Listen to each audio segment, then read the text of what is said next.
Hello everyone, welcome back to What? Are you kidding me? .net. You know, I've been doing a lot of thinking, and I know a few videos ago I mentioned the fact that there's a possibility I might run for president because if these guys out there can do it, hell, I sure as heck can. And then I saw a news show the other day, and Sarah Palin was on there.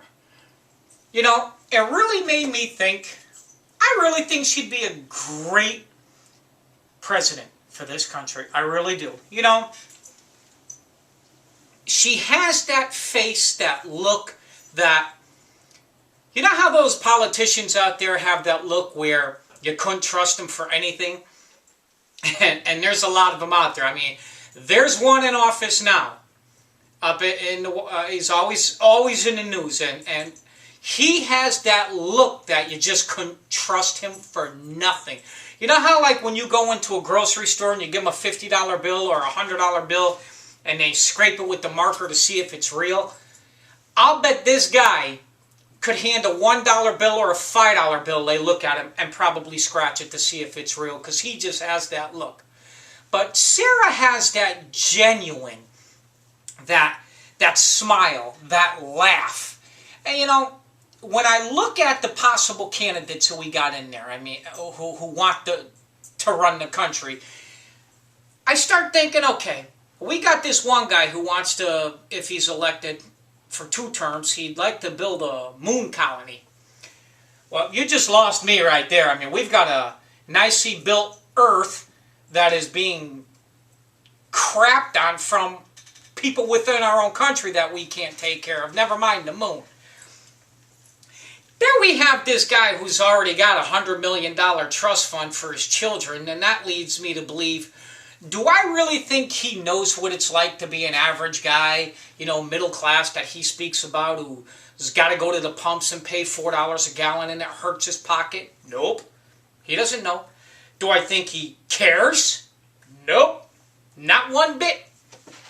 But when I look at Sarah, I say to myself, so what? She's had a couple, you know, people come out where, oh, she was smoking pot or doing drugs or any of that crap. You know, big deal. And then you look at, well, her daughter had a child, wasn't married, and, you know, single parent. And, you know, out of any of them, I personally think she's the most realistic person who's probably been involved in a few situations that most of us people did in the country, you know, have been in.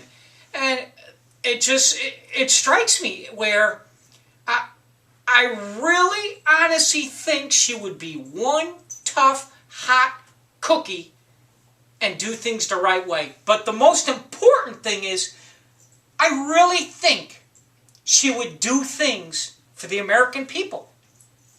You know, let's put aside the Democrats, the Republicans. You know, we've been fighting each other for how long?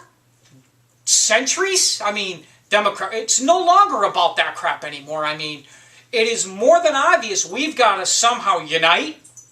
We're, this side wants that, this side wants that, and we fight, and now who pays? The hardworking middle-class tax-paying citizen pays. But I look, and go on Google, just Google Sarah Palin, you'll come up with 1,000 things, just look at her. I just don't see that lying, that, oh, you could trust me with the wink of the eye. I don't see that in her. But the key is, she strikes me as someone who would care.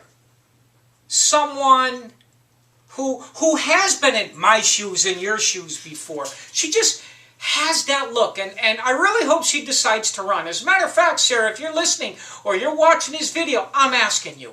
You know, I am asking you as a true, hard-working, middle-class American that I am in, my whole family, my neighbors, my friends, I am asking you to run. I think you would make a phenomenal president. You got my vote, and you haven't even said you're running yet. But you are, by far, there's no one even close to being on the same scale as you are. You know that? I mean that. And I'm asking you to run, please. No one's close.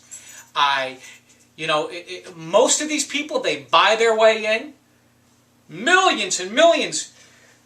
You don't have that kind of money. I know you don't.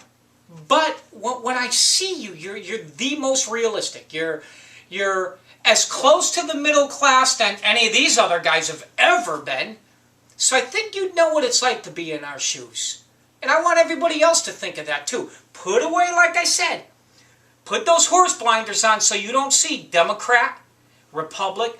Start looking straight ahead to where we're headed, who's best to do the jobs. And we know none of these people out there now are none of them. So really think about that. Just like I said, put away that Democrat-Republican crap. It's a war against each other. Just focus on the reality of what's happening in today's society, downhill, where we've been going, downhill, where our leaders have been taking us, downhill.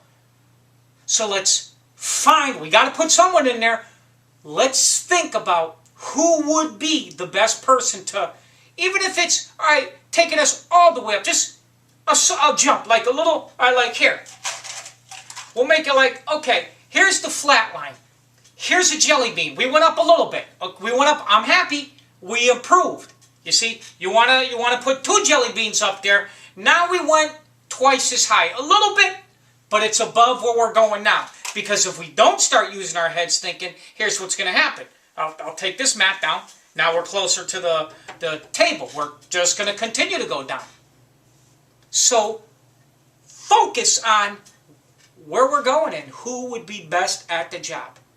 Thank you. Please, Sarah, you get a thumbs up? 2 thumbs up.